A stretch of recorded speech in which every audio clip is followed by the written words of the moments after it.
Yes Bharat prime time में आशीष शुक्ला में आज कोरोना काल की तीसरी लहर की दस्तक के बीच हमारे साथ जिला स्वास्थ्य विभाग के प्रमुख चिकित्सा अधिकारी डॉक्टर रत्नेश कोडरिया जी मौजूद हैं और वर्तमान स्थितियाँ जो हैं उसमें आम नागरिकों को इस बात की भारी चिंता है कि कोरोना से उनको निजात कैसे मिलेगी।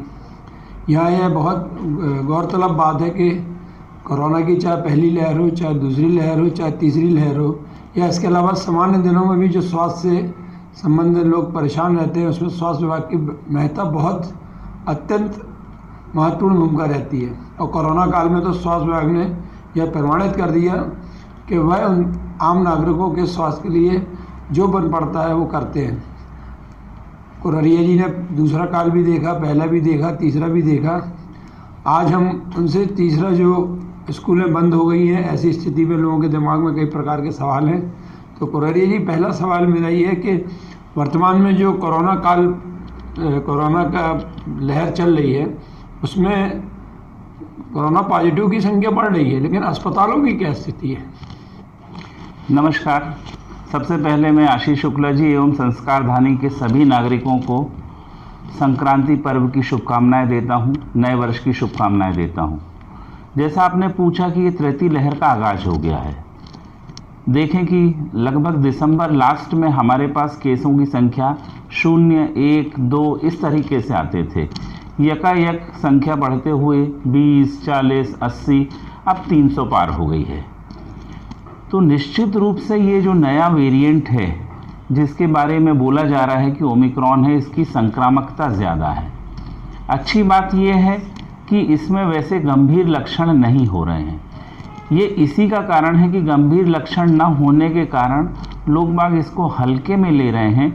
हल्की सी सर्दी जुकाम होने के बावजूद भी स्वयं प्रिकॉशन न लेते हुए बाहर आना जाना कर रहे हैं और अगर वो पॉजिटिव हैं तो अन्य लोगों को संक्रमित कर रहे हैं। इसीलिए जो संक्रामक होने का ग्राफ है तेज़ी से बढ़ा है, पूरे विश्व में बढ़ा है, हमारे देश में बढ़ा, हमारे प्रदेश और हमारे शहर में बढ़ा है। लेकिन जो WHO के आंकड़े हैं कि जितना ग्राफ तेज़ी से बढ़ेगा फॉल भी उतनी तेज़ी से होगा। अच्छी बात यह है कि गंभीरता के लक्षण जैसे द्वितीय लहर में हुआ था कि लोगों को सांस की तकलीफ हो रही थी, ऑक्सीजन सैचुरेशन कम हो रहा था, वैसी कोई स्थितियां देखने नहीं मिल रही। अस्पतालों में जो लोग क्या होता है, जब कोरोना पॉजिटिव आते हैं तो लोग अस्पताल की चिंता करते हैं। तो वर्तमान में अस्पतालों में तो मरीज मेरे को जो जानकारी बहुत कम है। द्वितीय लहर में जो कि देखा गया था कि हमारे पास ऑक्सीजन बेड और ICU बेड की कुछ कमी आई थी, क्योंकि गंभीरता ज़्यादा होने के कारण लोग बाग अस्पताल में ज़्यादा भर्ती हो रहे थे। वर्तमान में हमारे पास शासकीय एवं निजी चिकित्सालयों को मिला के लगभग 4800 ऑक्सीजन एवं ICU बेड हैं।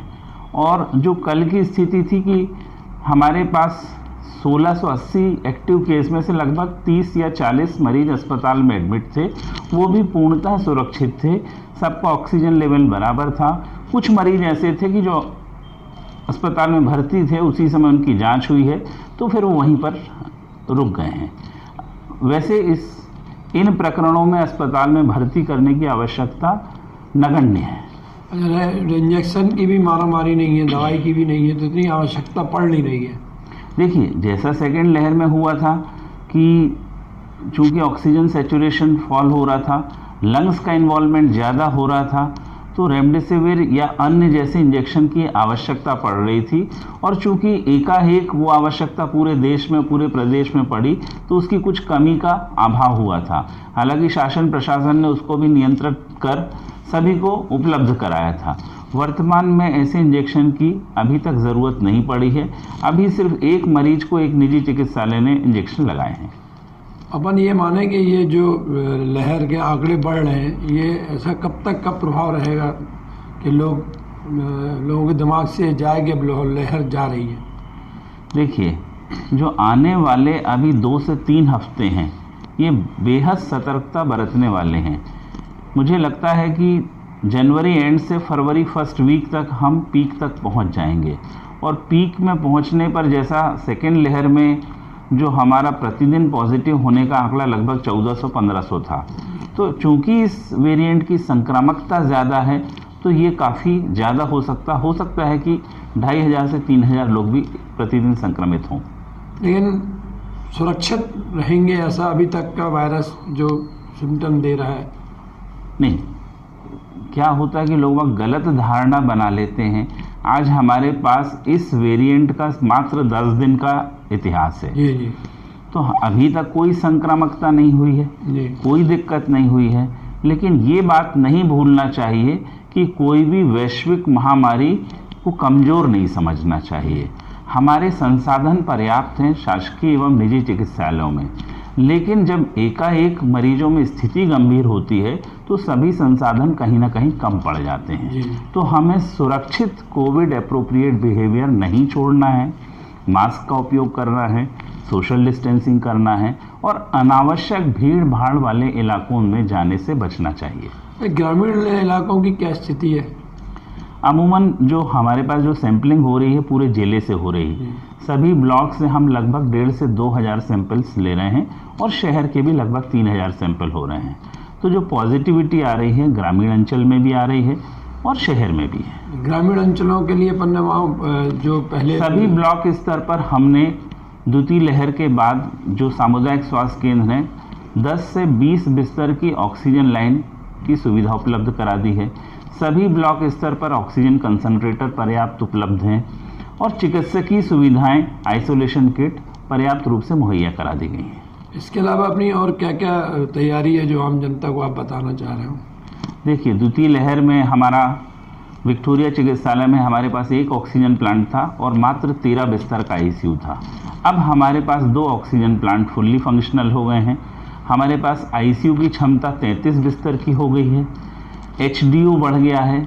बच्चों के लिए विशेष सुविधाओं का इजाफा हो गया है। बच्चों के लिए अपन ने अलग वार्ड भी बनाए हुए हैं। पीआईसीयू वार्ड भी बना है बच्चों के लिए। माननीय मुख्यमंत्री जी आए थे, उसमें तकरीबन 18 बेड का एक एचडीयू है, वो भी तैयार है। तो ऑक्सीजन प्लांट भी विक्टोरिया में लग 2 ऑक्सीजन प्लांट लग गए हैं और मुझे लग रहा है 1 हफ्ते में हमारा एक लिक्विड ऑक्सीजन टैंक है जिसका प्लेटफॉर्म बन गया है। टैंक आते ही वो लगभग हफ्ते 10 दिन में वो भी इंस्टॉल हो जाएगा। अपन को विक्टोरिया में ही पर्याप्त व्यवस्थाएं हो जाएंगी। विक्टोरिया ऑक्सीजन के मामले में आत्मनिर्भर हो चुका है। यही बात मेडिकल कॉलेज में एक ऑक्सीजन प्लांट है, संभवतः इस हफ्ते चालू हो जाएगा। उनके पास एक टैंक और लग रहा है। सिहोरा के शासकीय चिकित्सालय में एक ऑक्सीजन प्लांट लग चुका है। रेलवे चिकित्सालय में लग चुका है। द्वितीय लहर के बाद लगभग 11 निजी चिकित्सालयों ने अपने एसीयू प्लांट लगाए हैं। तो जो ऑक्सीजन की दिक्कत विगत वर्ष देखी थी, संभावना है कि ऐसा कुछ नहीं होगा। इसके अलावा जो बुजुर्ग लोग हमने अभी देखा, जो अनुभव हुआ, जो बीमार बुजुर्ग हैं उनको यदि पॉजिटिव हो रहा है तो उसके पीछे कारण क्या है, या प्रोटीन में वो चेक कराते तो पॉजिटिव नहीं कराते? कई बुजुर्ग 70, 80, 80 साल के बुजुर्ग जो बीमार हैं, देखिए बुजुर्गों के लिए विशेष पॉजिटिविटी तो इस वेरिएंट की पर्याप्त है। वो किसी आयु वर्ग को स्पेयर नहीं कर रहा है। मतलब कल ही शायद 1 वर्ष का बच्चा है, वो भी संक्रमित हुआ है। परिवार के साथ कहीं रहे होंगे। 1 वर्ष की उम्र है, 5 वर्ष की उम्र है। चूंकि मिडिल एज अभी भी संक्रमित ज़्यादा हो रहा है, लेकिन सबसे अच्छी बात है कि हमारे सेकेंड डोज का वैक्सीनेशन भी हमारे शहर में लगभग 97% हो चुका है।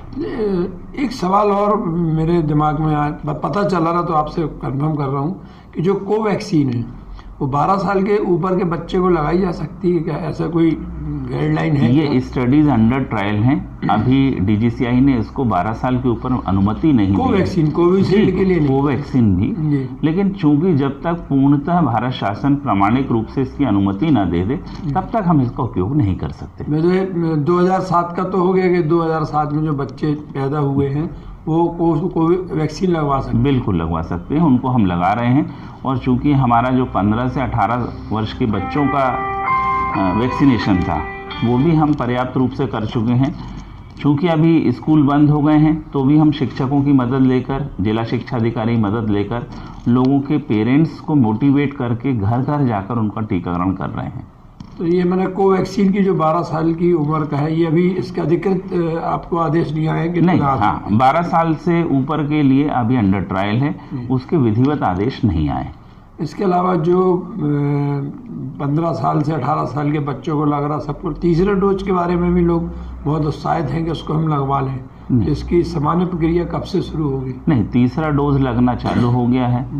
Front line worker, health care worker को आवश्यक रूप से तीसरा डोज लगवाना है।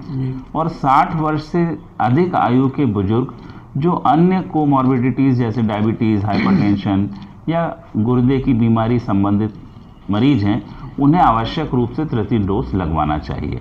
हालांकि वो कंपलसरी नहीं है, वो अपने चिकित्सकीय परामर्श के अनुसार लगवा सकते हैं। इसके अलावा आप और जो कुछ बताना चाह रहे हो कोरोना से लोगों को निजात पाने के लिए?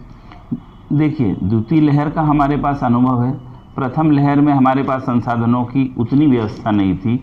द्वितीय लहर में हम लोग संसाधन बढ़ा पाए, लेकिन जो स्वरूप था वो विकराल था, जिसके कारण शहर ने एक अप्रिय स्थिति का सामना किया। तृतीय लहर में हम लोग संसाधन संपन्न हैं, लेकिन मेरा पुनः निवेदन है कि संसाधनों के भरोसे नहीं रहना है कि हमारे पास ऑक्सीजन है, बेड्स हैं, व्यवस्थाएं हैं।